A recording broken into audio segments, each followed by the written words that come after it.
wala kayong katulong dito Tinatamad ako maglinis, Nay. Ayaw nyo? Bibigyan ko ng 1,000 pesos ang pinakamasipag kong anak. 1,000 pesos? Sige, maglilinis na ako. A few moments later. Nay, nagwawalis ako. Nawalis ko na yung buong bahay. Wow, ang sipag. Nay, parang ako yung pinakamasipag, Deserve ko ng 1,000 pesos. Aba, himala. Ang saya-saya pala maghugas ng plato, Nay. Nag-enjoy ako. Himala, ang sisipag nyo, Oh, Kyle, bakit wala kang ginagawa? Ayaw mo ba ng 1,000 pesos? Nay, ako po ang pinakamasipag sa kanila. Ha?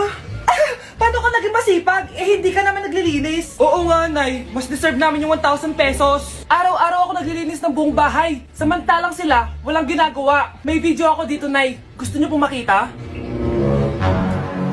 Totoo ba to? Nay, magpapaliwanag kami. Kyle, eto 1,000 para sa'yo.